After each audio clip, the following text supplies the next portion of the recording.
আসসালামু আলাইকুম ওয়া রাহমাতুল্লাহি ওয়া বারাকাতুহু। 5 অগস্ট ফ্যাসিস্ট ও খুনি হাসিনার পতনের মধ্য দিয়ে এদেশের মানুষ একটি মহা বিজয় লাভ করেছে। এই বিজয় যেন আমাদের জন্য নতুন এক স্বাধীনতা, এমনটাই বলছেন প্রত্যেকেই। তবে কথাই আছে না, স্বাধীনতা অর্জন করা অনেক সহজ, কিন্তু টিকিয়ে রাখা বড্ড কঠিন।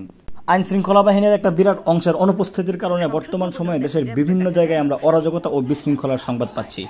এখন প্রশ্ন হলো, দেশের শান্তি ও শৃঙ্খলা ফেরাতে, দেশ ও জাতির কল্যাণে, মানুষের জান ও মালের নিরাপত্তা দিতে এদেশের মাদ্রাসা শিক্ষার্থীরা কী করছে সেটাই আমরা জানার চেষ্টা করব। শহর বন্দরের রাস্তাঘাট পরিষ্কার পরিচ্ছন্ন করা, রাস্তার মুড়ে মুড়ে দাঁড়িয়ে ট্রাফিক পুলিশের দায়িত্ব পালন করা, গির্জা ও মন্দিরের প্রতিমাগুলোকে ভাঙচুর থেকে রক্ষা করা, ব্যাংকে লুটপাট করা থেকে বাঁচানো এবং মানুষের জান ও মালের নিরাপত্তা দিতে রাতের আধারে বেরিয়ে চৌকিদারদের মতন মাদ্রাসা শিক্ষার্থীদের টহল দেয়া।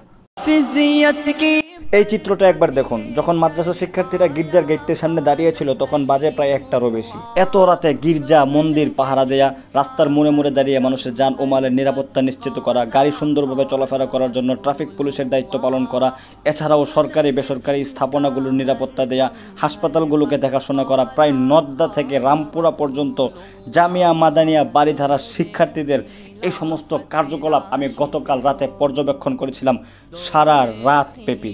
বিষয়টি সত্যি আমাকে মুগ্ধ করেছে, বিমোহিত করেছে, চমকিত করেছে। আল্লামা নূর হোসেন কাসেমি রহিমাহুল্লাহ প্রতিষ্ঠিত এই জামিয়া মাদানিয়া বাড়িধারার শিক্ষার্থীরা নিজেদের সবটা দিয়ে বর্তমান সময়ের বাংলাদেশের শান্তি ও শৃঙ্খলা ফেরানোর চেষ্টাটাই তারা করছে, এমনটাই তাদের অভিমত। আগামীর বাংলাদেশ হবে এক সমৃদ্ধশালী বাংলাদেশ, যেখানে জান ও মালের নিরাপত্তা নিয়ে মানুষের বিন্দু পরিমাণও শঙ্কিত হতে হবে না। সেই প্রচেষ্টায় কাজ করে যাচ্ছে আপামর ছাত্র জনতা, আর তাদের সঙ্গে হাত মিলিয়েছে বাংলাদেশের মাদ্রাসা শিক্ষার্থীরাও। अदावत मुझसे क्यों इतनी, मैं तो कुरान का दाई हूँ, रसूलुल्लाह का वारिस, सहाबा का सिपाही हूँ। मुझे है कुफ्र से नफरत, मैं तो हक का फिदाई हूँ। जमाने के हर एक जालिम